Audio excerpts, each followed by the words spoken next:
지난주는 그리스도인의 태도에 대해서 이제 말씀을 우리가 함께 나눴다면 이번 주는 감독의 자격에 대해서 말씀을 하고 계십니다. 그래서 주제를 이렇게 잡았는데요. 감독, 즉 목사의 자격을 갖추자라는 것을 이제 주제로 각절 말씀 우리 나누는 시간 가지도록 하겠습니다. 먼저 1절 말씀 우리 함께 읽도록 하겠습니다. 남자가 감독의 직무를 사모하면 선한 일을 사모한다는 이 말은 참된 말이로다 라고 말씀합니다. 여기 이제 감독이라는 말씀이 나오는데 성경에서 감독, 신약 성경에서 이제 감독이라는 말이 나오면 이 감독은 지금의 이제 목사에 해당한다고 보시면 됩니다. 그래서 목사가 이제 교회를 운영했던 것처럼 이제 감독이 그 일을 했던 것이었죠.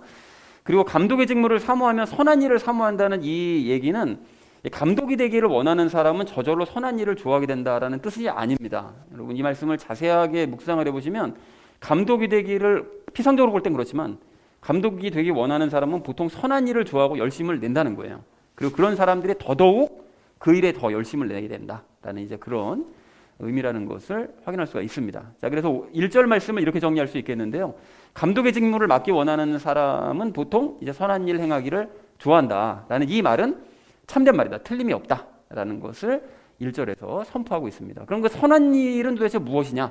그것이 이제 2, 3절, 4절까지 그 선한 일이 무엇인지에 대해서 얘기를 하고 있죠. 그래서 2절 말씀 우리 함께 읽도록 하겠습니다.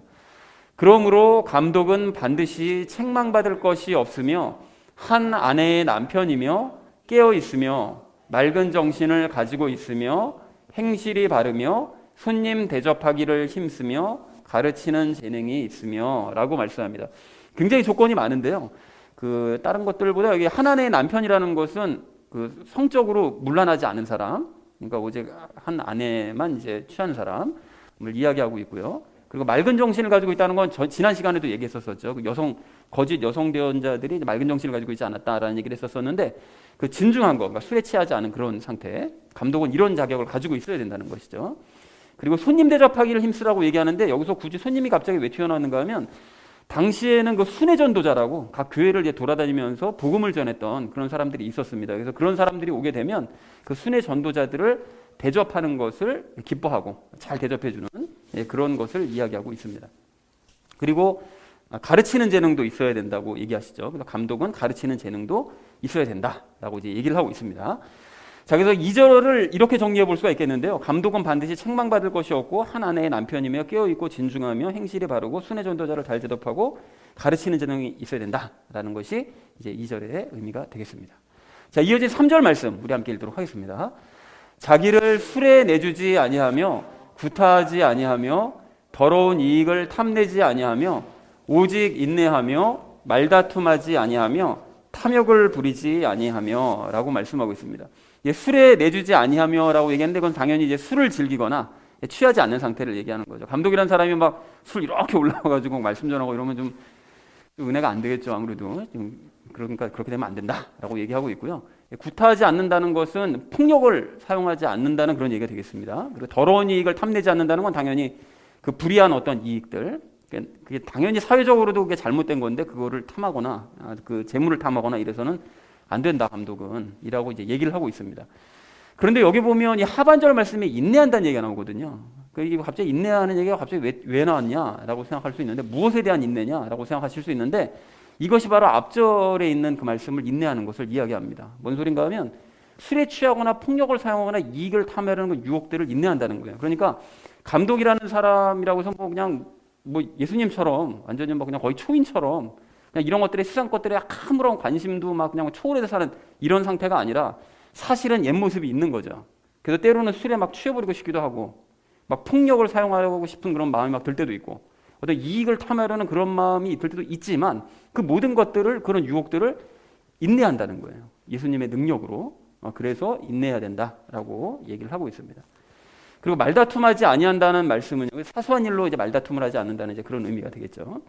자, 그래서 3절 전체 의미를 이렇게 정리할 수 있겠는데요. 감독은 술에 취하거나 폭력을 행사하거나 불이한 이익을 탐하지 않고 오직 인내하면서 말다툼하지 않고 탐욕을 부리지 않는 사람이 되어야 된다라고 얘기했다는 것이 3절의 의미가 되겠습니다. 자, 이어진 4절 말씀 우리 함께 읽도록 하겠습니다. 자기 집을 잘 다스려서 자기 자녀들을 모든 위험으로 복종시키는 자라야 할 것이며 라고 얘기합니다. 여기 앞에 그 2, 3절 우리가 방금 봤었던 그 여러 가지 조건들이 그 외부의 사람들에게 보여지는 그런 어떤 모습들 그런 것들과 이제 관련이 있다 하면 이 뒤에 있는 4, 5절은 가족과의 관계와 이제 관련이 있습니다. 그러니까 감독은 외부에서만 잘하는 사람이 교회에서만 잘하는 사람이 되어서는 안 되고 가정에서도 잘해야 하는 사람이 되어야 된다라고 얘기를 하면서 자기 집을 잘 다스려야 된다고 얘기를 해요. 근데 이제 2, 3절에서 언급한 이 내용들이 몸에 밴 거죠. 그래서 이런 사람들이 가정에서도 그걸 그대로 실천하는 거예요. 가정 내에서도. 그래서 가정 또한 잘 관리하는 이제 그런 사람이 되어야 된다라고 얘기하고 있습니다. 그리고 모든 위험으로 이제 복종시켜야 된다 자녀들을라고 얘기하는데 이 복종시킨다는 것은 권위주의적인 어떤 자세로 자녀들을 억지로 막 찍어 눌러서 복종시키는 거 뭐 이런 건 당연히 의미가 아니겠죠. 그러니까 자식들에게 권위는 항상 말씀드리지만 권위는 세울 수 있어야 되지만 권위주의는 곤란합니다. 그리고 우리가 왜 앞서 나가서 행하는 사람도 리더 타입이고 보스가 있잖아요. 보스는 막 찍어 누르는 사람, 리더는 자기가 솔선수범하는 사람 이렇게 나눠져 있는 것처럼 권위는 당연히 세울 수 있어야 되지만 권위주의는 당연히 멀리해야 되는 거죠. 그래서 예수님께서 주신 권위를 가정 내에서 행사해서 그래서 자녀들이 자연스럽게 순종할 수 있게 해야 하는 사람이 감독이 맡은 일이다. 감독이 될 만한 그런 자격이 있는 사람이다 라고 얘기를 하고 있습니다. 그래서 자세한 내용은 적용 시간에 이 부분은 말씀드리도록 하겠습니다. 그래서 4절을 이렇게 정리할 수가 있겠는데요. 감독은 자기 집을 잘 관리하여 자녀들을 권위로 순종시키는 자가 되어야 된다라고 얘기했다는 것이 4절의 의미가 되겠습니다. 마지막 5절 말씀 우리 함께 읽도록 하겠습니다. 남자가 자기 집을 다스릴 줄을 알지 못하면 어찌 하나님의 교회를 돌볼 수 있으리요 라고 말씀합니다.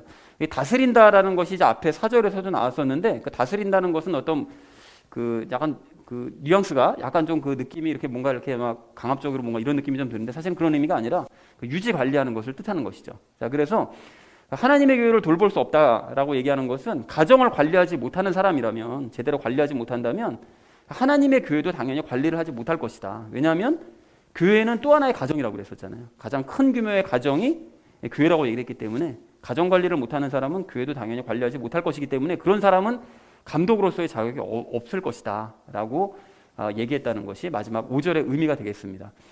자, 그래서 5절의 의미를 이렇게 정리할 수 있겠는데요. 감독이 될 사람이 자기 집을 관리하지 못한다면 하나님의 교회도 관리할 수 없을 것이다 라고 얘기했다는 것이 5절의 의미가 되겠습니다. 그래서 오늘 말씀을 전체적으로 정리를 하자면 이렇게 되겠는데요. 감독이 되기 원하는 사람은 보통 선한 일을 행하기를 기뻐한다. 그 선한 일이 어떤 것들이냐? 감독이 될 사람은 책망받을 것이 없고 성적으로도 문란하지 않고 깨어있고 진중하고 행실이 바르고 손님을 잘 대접하고 잘 가르치는 사람이어야 되고 그런 선한 일을 해야 되고 또 술을 멀리하고 폭력 행사하지 않고 불의한 이익 탐내지 않고 인내하고 사소한 일로 말다툼하지 않고 탐욕을 부리지 않는 그런 선한 일을 해야 된다. 그리고 자기 집도 역시 잘 관리해서 자녀들을 잘 순종케 하는 그런 선한 일들을 행해야 된다. 그래서 만약에 자기 집조차 관리하지 못하는 사람이라면 그런 사람이 어떻게 하나님의 교회를 관리할 수가 있겠냐라고 얘기했다라는 것이 오늘 5절까지의 내용이 되겠습니다. 자, 그런데 이 내용들은 오늘 별로 어렵진 않았죠. 그런데 우리가 질문이 있습니다. 이제 무슨 질문이 있는가 하면 오늘 말씀은 감독이 되려고 하는 사람의 자격 조건에 대해서 말씀하고 있는 것이거든요.